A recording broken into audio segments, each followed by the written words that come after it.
भर्तारम दातारम सर्वसंपदाम लोकाभिरामम श्रीरामम भूयो भूयो नमाम्यहम्।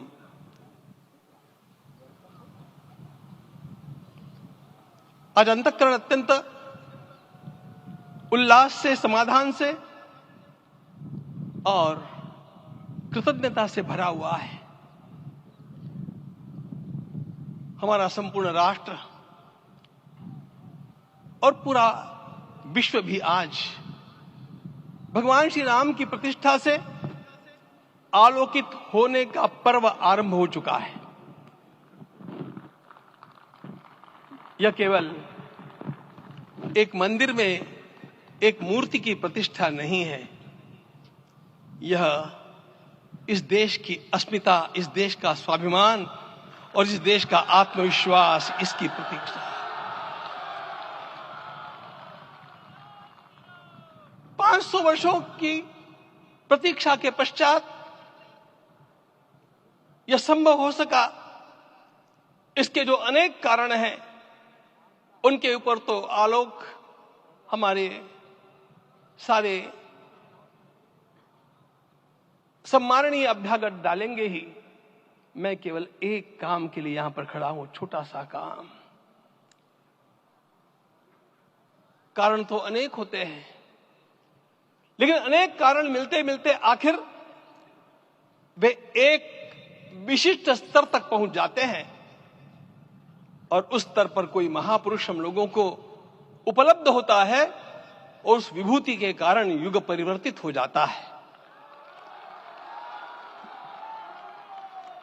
इस प्रकार का परिवर्तन लाने के लिए अपने जीवन को साधना पड़ता है और इस प्रकार जीवन साधने वाले हमारे इस देश की परंपरा के अनेक महान रत्नों में आज हम लोगों को समय की आवश्यकता, युग की आवश्यकता, सनातन के अंतःकरण की आवश्यकता के रूप में हमारे सम्माननीय प्रधानमंत्री जी प्राप्त हुए हैं।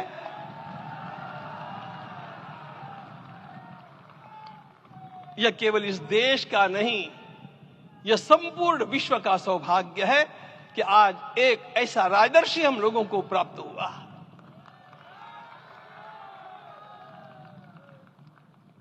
आपके मंगल हाथों से आज प्रतिष्ठा होने की बात थी, वह स्वाभाविक भी था, वो होना ही था मित्रों।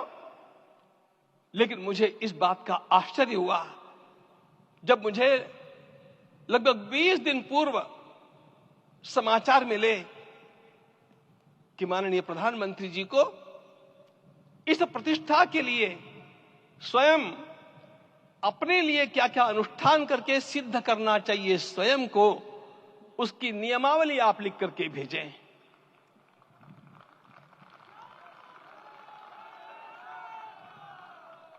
जिस प्रकार का हमारे देश का राजनीतिक माहौल है, कोई भी आकर के किसी भी समय कुछ भी कर्म करके चला जाता है, वो उद्घाटन हो, चाहे पौधारोपण हो, चाहे कुछ भी हो, लेकिन उसके लिए मैं अपने को सिद्ध करूं, इस प्रकार की भावना कहां होती है? यदि किसी ने पूछा तो मैं कहूंगा कि यहां होती है। भगवान श्री राम की प्रतिष्ठा करनी है।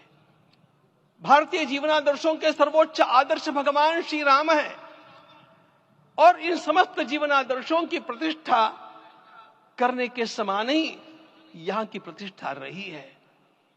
इसलिए एक महान विभूति को ऐसे लगा कि मैं अपने को भी साधूं। मैं कर्मणा मनसा वाचा, कर्म से, मन से और वाणी से अपने को उसके लिए शुद्ध बनाऊं, सिद्ध बनाऊं, और उसका मार्ग तप ही है। भगवद गीता ने कहा, यज्ञ दान तप कर्म न त्याज्यम कार्यमेव तत्। तप से ही विशेष परिशुद्धि होती है। आज मुझे आपको बतलाने समय अंतःकरण गदगद होने की अनुभूति हो रही है। मैंने तो कहा था, हम लोगों ने महापुरुषों से परामर्श करके लिखा था, आपको केवल 3 दिन का उपवास करना है। आपने 11 दिन का संपूर्ण उपोषण किया। हमने 11 दिन एक भुक्त रहने के लिए कहा था, उन्होंने अन्न का ही त्याग कर दिया। महाभारत में कहा गया है अनशन यह सबसे बड़ा तप है, अनशन। और उसको उनके जीवन में साकार होते हुए मैंने केवल देखा नहीं, मैं थोड़ा तार्किक हूं।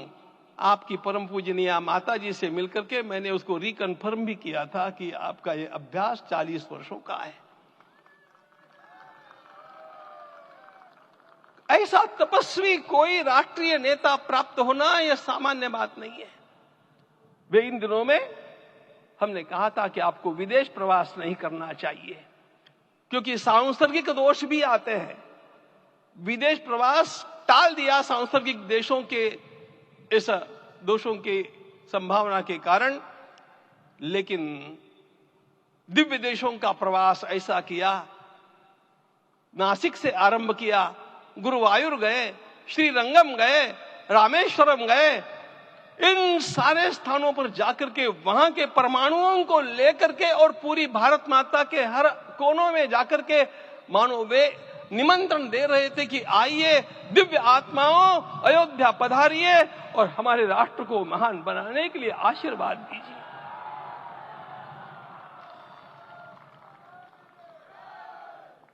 हमने केवल कहा था 3 दिनों तक आपको भूमि शयन करना चाहिए। 11 दिनों से आप भूमि शयन कर रहे हैं। इस कड़कड़ाती ठंड में इस प्रकार का शयन करना, मित्रों, ब्रह्मा जी ने सृष्टि को निर्माण किया। उस समय उन्होंने एक शब्द को सुना था। भारत की संस्कृति का सबसे मूल शब्द है तप, तप इति। हमारे पूज्य गुरुदेव के गुरुदेव परम गुरु कहा करते थे, कांची के परमाचार्य जी महाराज, तपश्चर। मैं जब भी उनसे मिलता था वे कहते थे तपश्चर। आज तप की कमी हो गई है और उस तप को हमने साकार आप में देखा। मुझे इस परंपरा को देखते हुए केवल एक राजा याद आता है जिसमें यह सब कुछ था, और उस राजा का नाम छत्रपति शिवाजी महाराज। छत्रपति शिवाजी महाराज। मित्रों, लोगों को पता नहीं है शायद, वे स्वयं जब मल्लिकार्जुन के दर्शन के लिए श्री शैलम के ऊपर गए, 3 दिन का उपवास किया, 3 दिन शिव मंदिर में रहे और महाराज ने कहा कि मुझे राज्य नहीं करना है, मुझे संन्यास लेना है, मैं शिव जी की आराधना के लिए जन्मा हूं, मुझे संन्यास लेना है, मुझे वापस मत ले जाइए। इतिहास का वो बड़ा विलक्षण प्रसंग है। उस प्रसंग में उनके सारे ज्येष्ठ मंत्रियों ने उनको समझाया और लौटा करके लाया कि यह भी आपका कार्य भगवत सेवा ही है। आज हम लोगों को उसी प्रकार के एक महापुरुष ऐसे प्राप्त हुए हैं जिसको भगवती जगदम्बा ने स्वयं हिमालय से लौटा करके भेज दिया कि जाओ भारत माता की सेवा करो। तुम्हें भारत माता की सेवा करनी है। मैं अपने को कभी श्रद्धा रखने के बारे में भावुक नहीं पाता हूं, लेकिन कुछ स्थान ऐसे होते हैं जहां पर आदर के साथ अपना मस्तक अपने आप झुक जाता है।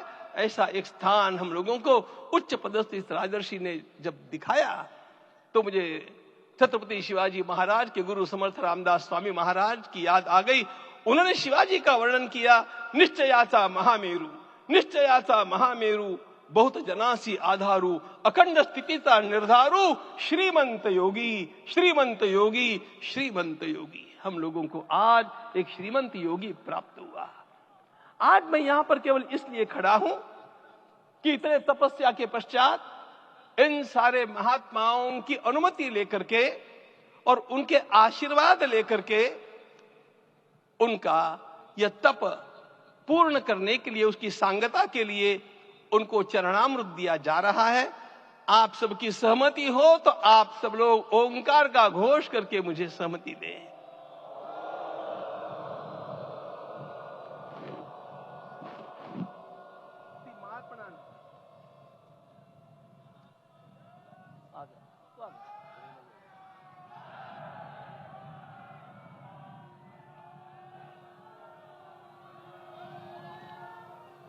अपना उपवास पूर्ण कर रहे हैं माननीय प्रधानमंत्री जी। 11 दिवसीय उपवास को वो पूर्ण कर रहे हैं।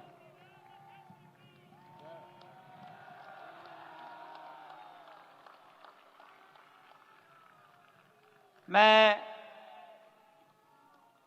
श्री राम जन्मभूमि तीर्थ क्षेत्र के अध्यक्ष पूज्य महंत नृत्य गोपाल दास जी महाराज